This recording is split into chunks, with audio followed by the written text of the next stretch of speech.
Welcome back to AM Northwest. It's an organization empowering girls and women through self-defense classes and personal safety workshops.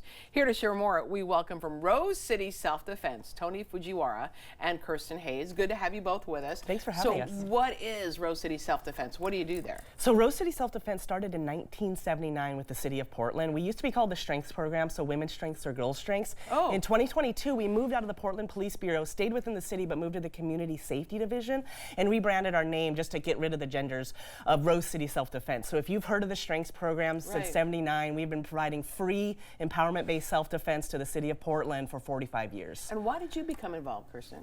I have a daughter who was heading towards middle school, and I had interacted with one of their most loved teachers at Beaumont Middle School, Ms. Smith, and she had been a longtime teacher, and she was just hanging up her hat, and she said, if we're going to teach it there, they needed more teachers. And I called the number. I found out they needed more teachers, and they're always looking for more folks to get engaged.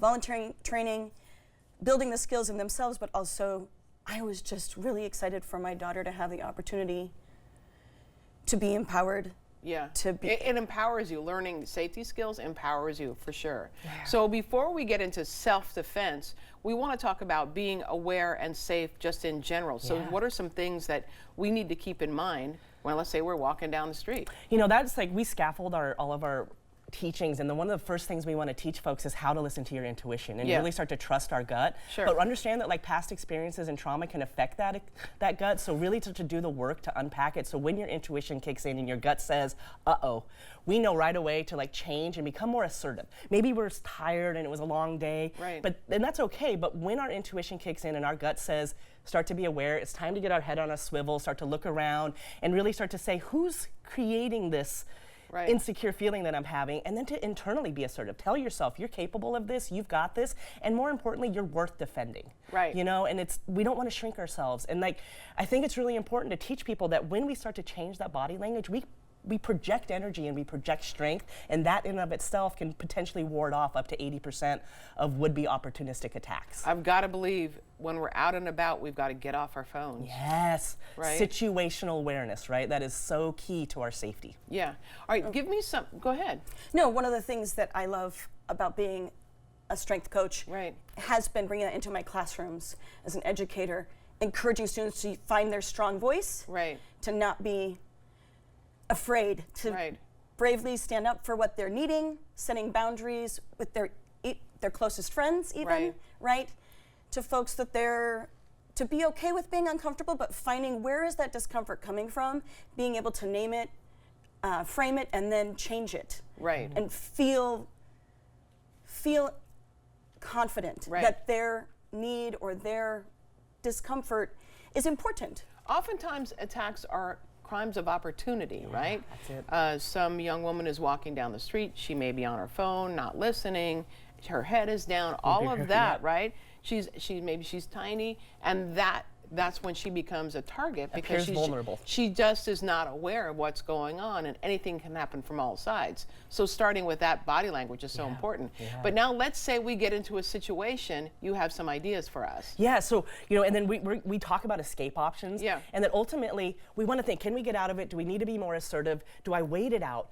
Are there things around me that I can use to create a barrier? Are things getting to the point now where I actually have to use a physical skill, which is going to be our last resort, but we teach all these incapacitating strikes to specific targets, so primary targets. And so they're just meant to be quick.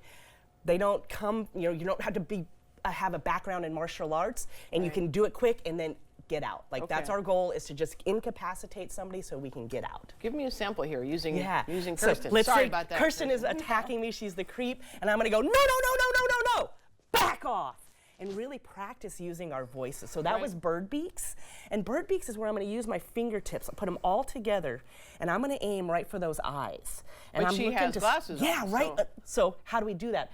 We use a bear claw to get those glasses off. So if I see that, I'm gonna swipe and use my fingers, one of those digits, and then I'm gonna follow right back in with a bird beak. And all it takes is that. We just want them, a scratch of the eye, they go down, to move. And now I'm out. Give you time to move. Absolutely. And then let's say Kirsten decides to grab me, And oftentimes our instinct is to pull away. And that just creates more tension for them. So what I'm gonna do is step in, grab my own fist and pull up with everything I have. Oh. And now the thumbs being the weakest thing. So I'm looking to pull up over those thumbs and really grab my own hand and pull it out. So as we see here, I'm gonna reach in and I see how I stepped in, that releases the tension, grab my own fist and pull straight up. Now I may not be out of it, right? So that's where that follow-up strike. Right. Do you think sometimes young women are afraid to hurt somebody even when they're trying to hurt them? Absolutely. Right? We're so taught to be polite and kind to the point where it puts our physical safety in danger. And part of our curriculum is teaching people how to use that voice and know that they are worth defending. Yeah, and scream and all of that. You have classes and they're all free, right? Yes. They're all listed on our website. We have a bunch of youth classes and back to school youth stuff happening that start this Monday, so it's still not too late to register. We have community-based adult classes for 13 and up, and our youth are 11 to 14. So basically, if your age is 11 and up, look to our website. We have all the classes listed through December.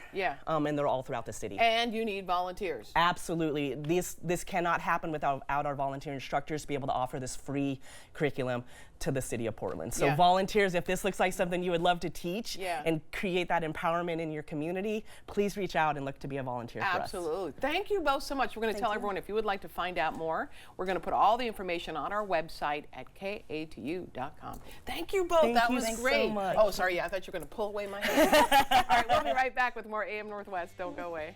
Great.